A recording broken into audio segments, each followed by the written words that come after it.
ದಿನದ weather report. ರಾಜ್ಯದಲ್ಲಿ ನೈಋತ್ಯ ಮುಂಗಾರು ಚುರುಕಾಗಿದ್ದು ಇಂದು ಕೂಡ ರಾಜ್ಯದ ಬಹುತೇಕ ಜಿಲ್ಲೆಗಳಲ್ಲಿ ಗುಡುಗು ಸಿಡಿಲು ಸಹಿತ ಧಾರಾಕಾರ ಮಳೆಯಾಗುವ ಸಾಧ್ಯತೆಗಳು ಇವೆ ಎಂದು ಹವಾಮಾನ ಇಲಾಖೆ ಎಚ್ಚರಿಕೆ ನೀಡಿದೆ. ಕರಾವಳಿಯ ಬಹುತೇಕ ಪ್ರದೇಶಗಳಲ್ಲಿ ಹಾಗೂ ಒಳನಾಡಿನ ಕೆಲವು ಭಾಗಗಳಲ್ಲಿ ಉತ್ತಮ ಮಳೆಯಾಗಿದೆ. ಕಳೆದ 24 ಗಂಟೆಗಳಲ್ಲಿ ರಾಜ್ಯದ ಹಲವು ಭಾಗಗಳಲ್ಲಿ ಭಾರಿ ಮಳೆ ದಾಖಲಾಗಿದೆ. ಮುಖ್ಯವಾಗಿ ಉತ್ತರ ಕನ್ನಡದ ಕಾರವಾರ ಹಾಗೂ ಮಂಕಿ, ಚಿಕ್ಕಮಗಳೂರಿನ ಕೊಟ್ಟಿಗೆಹಾರದಲ್ಲಿ ತಲಾ 11 ಸೆಂಟಿಮೀಟರ್ ಭಾರಿ ಮಳೆಯಾಗಿದೆ. ಮಲೆನಾಡಿನ ಪ್ರಮುಖ ಜಿಲ್ಲೆಗಳಾದ ಶಿವಮೊಗ್ಗ, ಚಿಕ್ಕಮಗಳೂರು, ಹಾಸನ ಜಿಲ್ಲೆಗಳ ಕೆಲವು ಭಾಗಗಳಲ್ಲಿ ಭಾರಿ ಮಳೆಯಾಗುವ ನಿರೀಕ್ಷೆ ಇದೆ. ಇಲ್ಲೂ ಸಹ ಬಿರುಗಾಳಿಯ ತೀವ್ರತೆ ಹೆಚ್ಚಿರಲಿದೆ. ಬೆಂಗಳೂರು ನಗರ, ಬೆಂಗಳೂರು ಗ್ರಾಮಾಂತರ, ಮೈಸೂರು, ಮಂಡ್ಯ, ಕೊಡಗು, ರಾಮನಗರ, ತುಮಕೂರು, ಕೋಲಾರ, ಚಿಕ್ಕಬಳ್ಳಾಪುರ, ಚಾಮರಾಜನಗರ, ಚಿತ್ರದುರ್ಗ, ದಾವಣಗೆರೆ, ಬಳ್ಳಾರಿ ಹಾಗೂ ವಿಜಯನಗರ ಜಿಲ್ಲೆಗಳ ಹಲವು ಕಡೆ ಸಾಧಾರಣ ಮಳೆಯಾಗಲಿದೆ. ಇನ್ನು ಕರಾವಳಿ ಜಿಲ್ಲೆಗಳಲ್ಲಿ ಕಳೆದ 3 ದಿನಗಳಿಂದ ಧಾರಾಕಾರ ಮಳೆಯಾಗ್ತಾ ಇದೆ. ಹವಾಮಾನ ಇಲಾಖೆಯು ಉತ್ತರ ಕನ್ನಡ, ದಕ್ಷಿಣ ಕನ್ನಡ ಜಿಲ್ಲೆಗಳಿಗೆ ರೆಡ್ ಅಲರ್ಟ್ ಘೋಷಣೆ ಮಾಡಿದ್ದು ಅತಿ ಭಾರಿ ಮಳೆಯಾಗುವ ಸಾಧ್ಯತೆಗಳು ಇವೆ ಎಂದು ಮುನ್ಸೂಚನೆಯಲ್ಲಿ ತಿಳಿಸಿದೆ. ಈ ಹಿನ್ನೆಲೆಯಲ್ಲಿ ಮುಂಜಾಗ್ರತಾ ಕ್ರಮವಾಗಿ ಜಿಲ್ಲಾಧಿಕಾರಿ ದರ್ಶನ್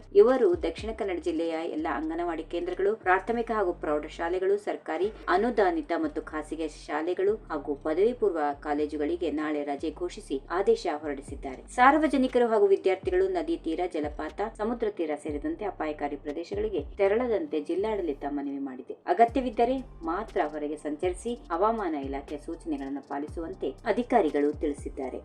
ಈ ವಿಡಿಯೋ ನಿಮಗೆ ಇಷ್ಟವಾದಲ್ಲಿ ಲೈಕ್ ಮಾಡಿ, ಶೇರ್ ಮಾಡಿ, ಸಬ್ಸ್ಕ್ರೈಬ್ ಮಾಡಿ.